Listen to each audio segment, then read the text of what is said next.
Henri Petitjean-Roger, merci d'être là, d'être avec nous pour pouvoir évoquer, alors tout d'abord, ces 60 années de recherche archéologique.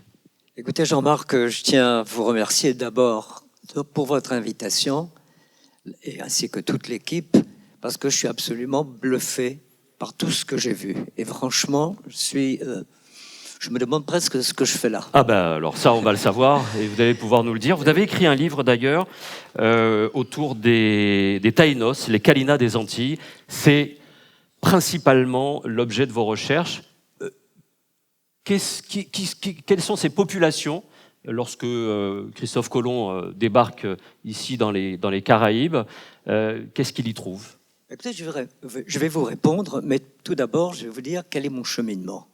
J'ai eu la chance d'être élève du Père Pinchon en classe de 6e, et il nous parlait des méchants Caraïbes, Oui. et des gentils Arawaks. Ensuite, j'ai eu la chance d'avoir une famille, un père et une mère de brillants intellectuels, sans aucun préjudice, d'une ouverture d'esprit rare, et qui m'ont appris une chose, c'est la transmission des savoirs. Et je crois que mes études, qui sont égarées dans plusieurs domaines universitaires, m'ont servi à avoir cette méthode pour faire de la recherche. La recherche et la conservation. J'ai été conservateur des musées et toute ma vie, j'ai essayé de collecter la mémoire de la Guadeloupe. Bien sûr, il faut bien se spécialiser dans quelque chose et je me suis spécialisé dans l'étude des sociétés, les premières sociétés indigènes des grandes et des petites Antilles. Et c'est ce que trouve Christophe Colomb en débarquant et voilà dans la Caraïbe, c'est bien ça. Exactement, et voilà qu'un certain navigateur, une espèce de fou furieux, arrive tout à fait par hasard, partant pour les Indes, croit-il, et une petite île, il débarque, il trouve des habitants, ils sont nus, ça le perturbe parce que il s'attendait à trouver des villes, des bâtiments, et il trouve la sauvagerie. Ceux qu'il a rencontrés, bien sûr, les échanges se font par gestes, par montrer c'est quoi. Il y a toute une série de malentendus.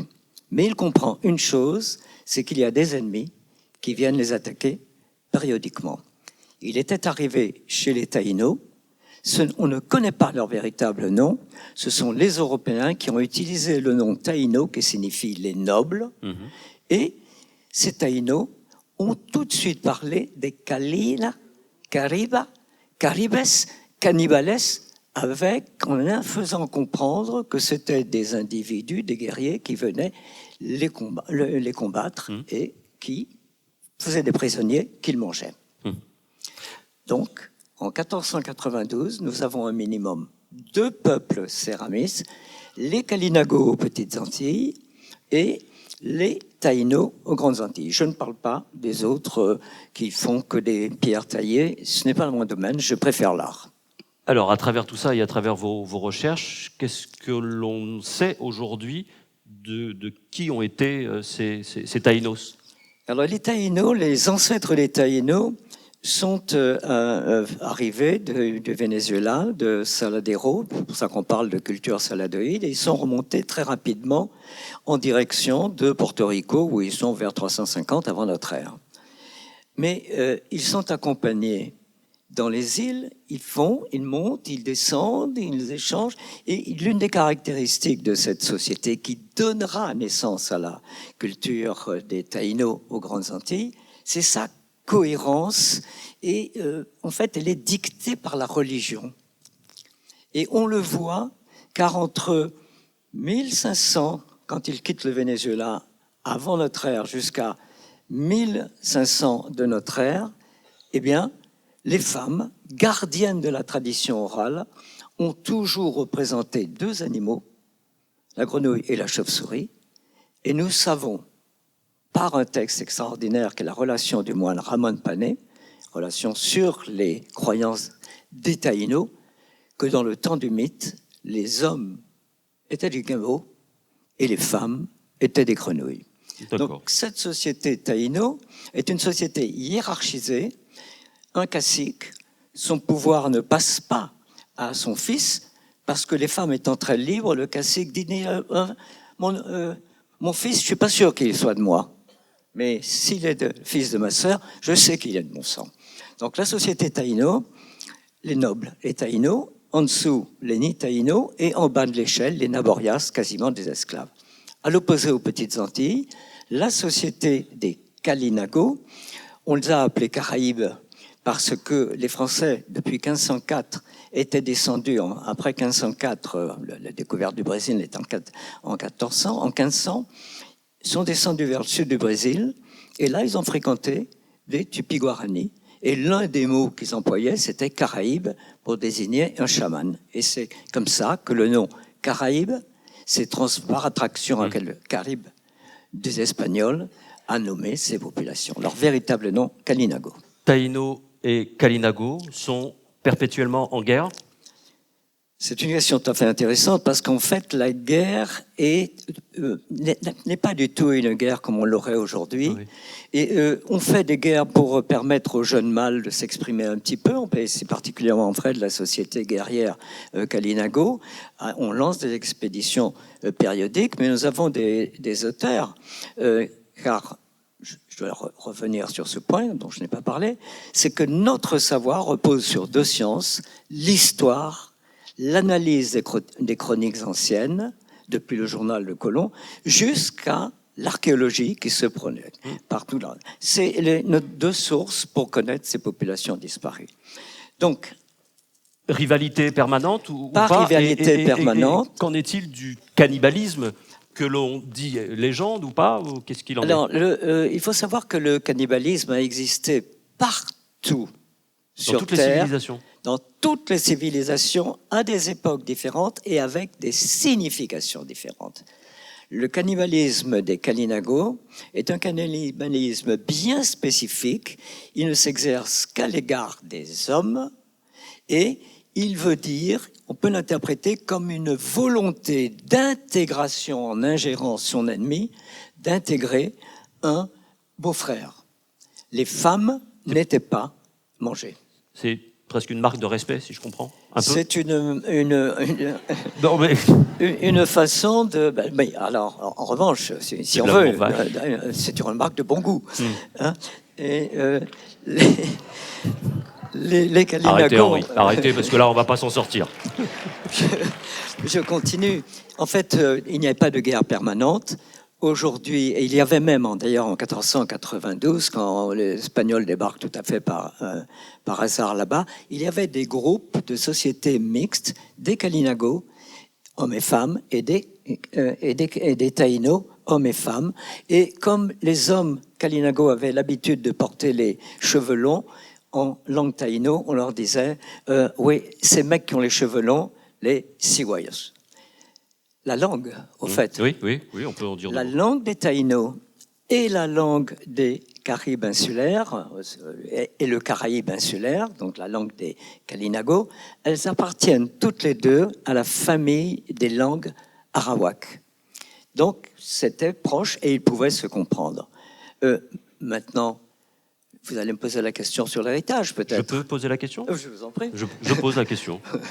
Eh bien, en fait, cet héritage... Je pose la question. Je n'ai pas encore posé la question. Qu'a-t-on gardé? Que reste-t-il de toute cette histoire, en fait, aujourd'hui, chez nous?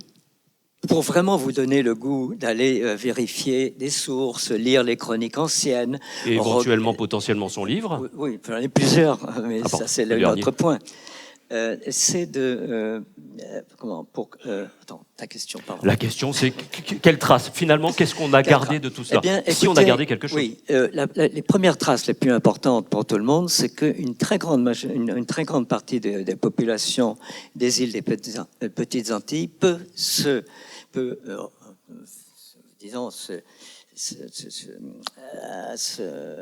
s'identifier? Oui, s'identifier possède un héritage Kalinago. Kalinago, Taïno et aussi d'autres peuples, parce que les Kalinago récupéraient des peuples du continent et n'hésitaient pas à les vendre au plus haut franc. Donc il y a plusieurs mélanges de peuples aborigènes.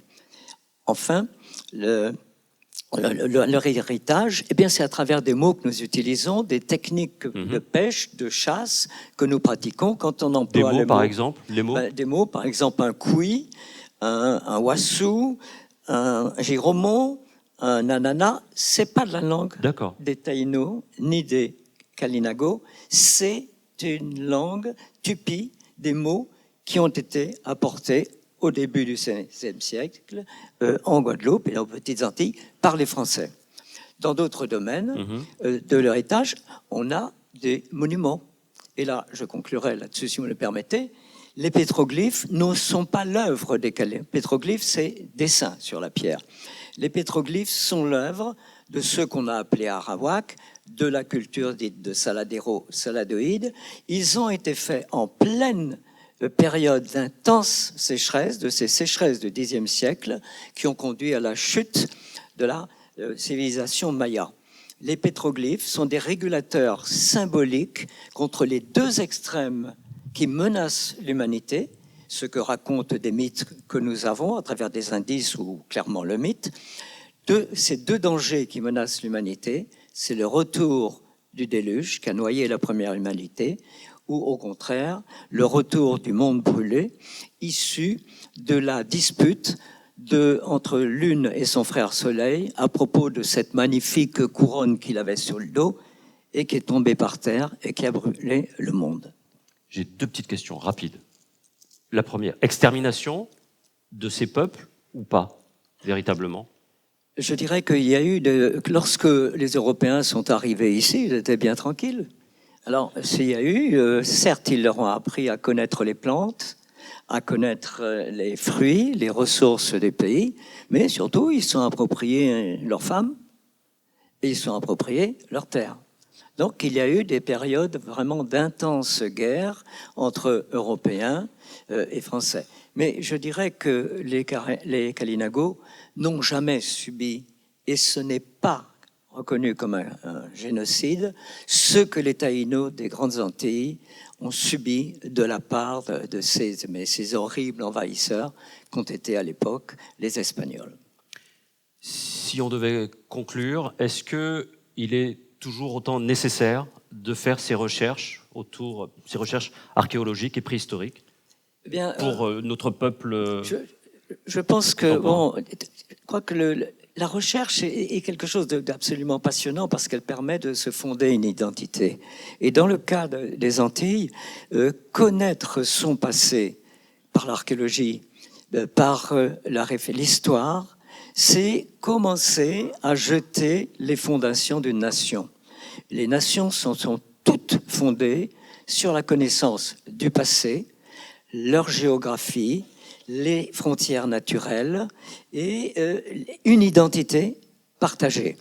Et c'est ce qui fait que certains pays, au nom d'une histoire, de leur histoire, qu'ils interprètent d'une certaine façon, sont quelquefois amenés à envahir des pays qui sont proches. Donc il est absolument nécessaire de se forger son identité en connaissant d'où on vient et qu'est-ce qui s'est passé autrefois. Je vous remercie.